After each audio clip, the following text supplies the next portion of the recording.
Y ahora vamos a hablar de la competencia. No, mentira. No es competencia, es media colega. No, sí. Vamos a hablar de una colega. Hemos tenido una entrevista con Dayane Hernández, que ella es una periodista cultural cubana que hace 8 meses llegó al país para ejercer de periodista cultural acá en Bolivia, luego de haber pasado por Cuba y por México. Actualmente ella conduce y produce el programa Latidos, que se emite por la cadena hermana, por Aviala, y es un programa de reportajes, es un programa donde también tiene entrevistas hacia distintos artistas, y ella, bueno, lo conduce de 19 a 20 horas, una hora completa, en la que da cabida a todo el mundo cultural. Ella nos dijo que a través de este programa están intentando mostrar el tejido cultural e identitario de este país, de nuestra Bolivia. Y bueno, también nos contó en qué consiste la cultura para ella y en qué consiste también el periodismo cultural. Vamos a escucharla. Mira, Adrián, si entendemos cultura como un concepto como se maneja históricamente por los grandes diccionarios, cultura es un tejido de conocimientos, de ideas, de tradiciones que responden a un determinado espacio social, identitario, de formación de una clase social, de un periodo, de una época, y que conforma todo un tejido que las personas entienden como identidad. Pero si lo aterrizamos, cultura va más allá. Cultura se aleja de los límites estéticos, creativos, artísticos, y cultura es también cómo nos vestimos, cómo nos sentamos, cómo entendemos una frase, lo que comemos, lo que pensamos. Cultura se extiende mucho más allá de lo que las personas entienden por tradición, digamos, y aborda todo lo que es una sociedad. Y ahí tenemos un problema, porque periodismo cultural, las personas lo entienden muchas veces como promoción, como publicitar lo que es un hecho artístico en sí, pero periodismo cultural en la academia no se entiende como eso. Cuando nosotros estudiamos periodismo en el país, acá en Bolivia, no se estudia periodismo como carrera universitaria, pero en muchos lugares de Latinoamérica sí, y hay un apartado siempre que es dedicado al periodismo cultural, porque es una de las áreas específicas más interesantes dentro de la carrera de comunicación. Y cuando nos explican qué es periodismo cultural, nos dicen que no tenemos que quedarnos en la promoción, en la publicidad de los hechos artísticos o culturales, sino que también hay que profundizar en estos propios hechos. Y ahí es donde entramos a los espacios de crítica, a los espacios de análisis que hoy, lamentablemente, no solo en Bolivia, sino en muchos de los países de Latinoamérica y del mundo, carece lo que entendemos como periodismo cultural. Hoy carecemos de estos espacios que lamentablemente nos hacen entender periodismo cultural como promoción de los hechos artísticos. Diane hizo periodismo cultural en varios países y ahora nos va a comentar cuáles son los retos específicamente de hacer, bueno, ahora periodismo cultural en Bolivia. Vamos a ver. Primero, tratar de posicionar un programa cultural es complicado. Es complicado desde el punto de vista que creen que no es lucrativo para los canales, si estamos pensando en periodismo ya televisivo. Segundo, nos encontramos con tener que explicarle a las personas por qué es necesario que se vea lo que es cultura en el país y no solamente que se identifique un espacio, digamos, como el carnaval, que sabemos que es una de las grandes joyas culturales del país, sino también entender un tejido cultural que tiene Bolivia, amplísimo, uno de los más ricos de Latinoamérica, y eso tratar de llevarlo a conocimiento del público, que las personas se identifiquen con eso, que se encuentren en ello, que lo entiendan como parte de su cotidianidad, y eso lamentablemente hoy no está en los medios. Entonces, primero hay que lidiar con todo eso, de tratar de posicionar por qué es necesario tener un espacio cultural que vaya más allá, de explicarle a las personas que hay un concierto de Daddy Yankee en un estadio de Santa Cruz, o que un artista internacional rodó por unas escaleras, y que es la prioridad informativa de cualquier medio en la actualidad, decíamos, no solo de Bolivia, y en este caso sí fue un hecho real, sino también de muchísimos otros países. Trata de darle peso a la cultura que tiene el país, entendiendo cultura como esta amplitud de conceptos que decíamos, y que ellos lo quieran posicionar, eso es el primer reto. El segundo es encontrar profesionales que se quieran dedicar realmente al periodismo cultural.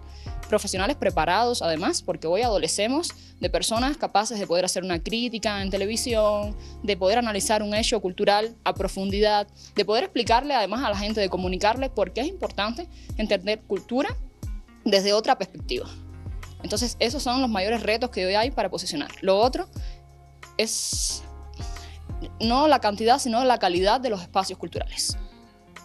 Y ahí sí es una batalla que hay que librar, porque si bien Bolivia es un país que tiene muchísima programación cultural, sí adolece muchas veces de calidad en estos espacios. Y tiene que ver con la responsabilidad que viene desde el gobierno hasta los gestores culturales. Pasa por una cadena de responsables que muchas veces no le prestan la atención que necesita un espacio cultural, una actividad cultural, un evento cultural, porque no lo tienen como prioridad. Y es un problema estructural, básicamente. Cuando nacía nuestro programa, este ciclo de Culturas BTV, también nacía Latidos, el programa de Dayan. Y bueno, hace 3 meses ha sido todo esto. Y ella nos cuenta cómo ha sido esta experiencia hasta ahora, es decir, de hacer periodismo cultural en la televisión. Vamos a escucharlo. Yo me imagino que yo tenga hoy los mismos retos que tienen ustedes. Todo el tiempo tenemos que estar pegado a un teléfono tratando de coordinar una entrevista que nos interesa, con un gestor de calidad, con un artista de peso, con un estudioso, con alguien que realmente nos pueda decir más allá de que mi espacio cultural es a las 5 de la tarde en tal espacio. Queremos profundizar un poco más en qué es importante a la hora de realizar un espacio cultural, porque hay que entenderlo en un debate cultural que hoy es necesario en el país, inminente además. Tratar de hacer notas. Somos equipos muy pequeños también en la producción de los programas, porque los canales, si hablamos de periodismo cultural en televisión, no dan muchas veces prioridad a los espacios culturales y somos equipos pequeños, más allá de que sabemos que en Bolivia la televisión tiene equipos pequeños para todo, que el mismo camarógrafo es el que edita, es el que redacta la nota muchas veces, el que entrevista, y nos tropezamos, por ejemplo, como que vamos a un lugar y tenemos que darle el micrófono al entrevistado porque tenemos una sola persona que enviamos a hacer la cobertura cuando queremos hacer la cobertura, porque nos interesa, porque creemos que es importante estar ahí y darle también la prioridad a que se vea en tiempo real, con la necesidad de la primicia y ya muchas veces también apartándonos de la primicia, de que sea el mismo gestor, de que sea el mismo actor cultural el que dé en su voz por qué es importante esto. Entonces, son una serie de retos que todos los días hay que lidiar con eso, sobre todo cuando desarrollas un programa diario de más de 30 minutos, que sabemos que también sostener la identidad de un programa por más de 30 minutos, la dramaturgia de un programa se hace complicado también sostenerlo por más de 30 minutos, porque más allá de todo lo que queremos hacer y de todo lo que queremos profundizar en la cultura, también la televisión es un espacio y es un medio pensado para entretener. Y las personas hoy, con el consumo de información, muchas veces ya no se mantienen frente a una pantalla si no es algo que les interesa. Hoy el consumo de información real es de 11 segundos frente a una pantalla. Son los estándares que se manejan hoy. Entonces, si tú no le das a las personas realmente un contenido que le enamore, que le interese, que le ate frente a una pantalla, las personas no se van a quedar, porque la dinámica de la vida hoy es otra y necesariamente hay que replantearse los estándares de producción, los estándares de realización para que las personas se queden frente a la televisión. Porque si bien la idea, el concepto de televisión ha cambiado, el objetivo sigue siendo el mismo y es entretener, más allá de educar o de como le queramos llamar. Y justamente es eso lo que buscamos, ¿no? Que ustedes tengan contenidos de calidad para poder, bueno, obviamente todo lo que les estamos preguntando. Pero hay una pregunta más que se le hizo. ¿Saben cuál es?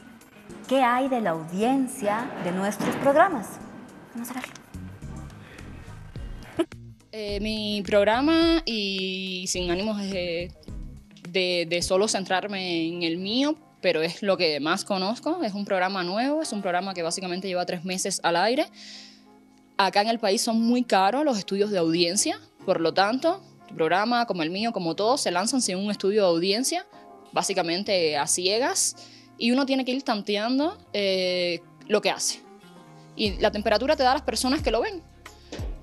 Pero tampoco todo el mundo no te escribe. Realmente uno no sabe quién ve o no ve los programas. Sí te enteras porque luego te van conociendo en la calle, porque las personas te agradecen a veces que le des voz a alguien que normalmente no se ve, o a áreas de la sociedad que normalmente no están en la televisión, o a jóvenes creadores que no tienen nunca espacio para decir lo que están haciendo, para promocionar su obra, para posicionar una idea artística o creativa que tengan. Y entonces yo creo que esa es la ventaja de poder hacer un programa, y esa es la retroalimentación que uno tiene.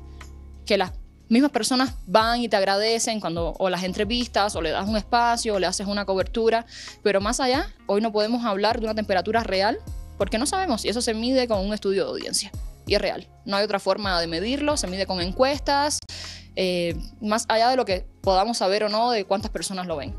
y más allá de la persona que te pueda mandar un mensajito por WhatsApp, por las redes sociales que hoy se usan también.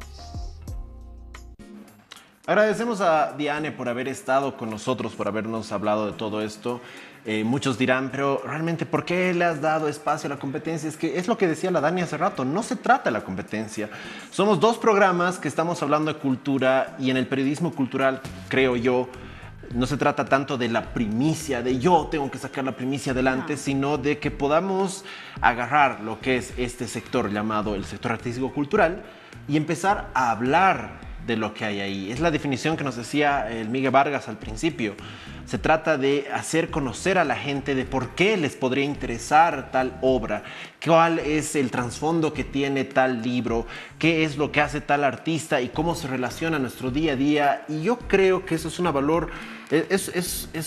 valor muy grande, porque a veces pensamos que una obra es simplemente una obra de teatro y que no hay un trasfondo por detrás. Es que yo creo que es momento, como decía hoy Claudia también, hacer trinchera todos juntos, ¿no? De realmente todos juntos apoyarnos, darle esa voz a los que realmente merecen tener la voz, que en este caso son los artistas, y no usarlos como una maceta de corredor para que se vea linda tu escenografía.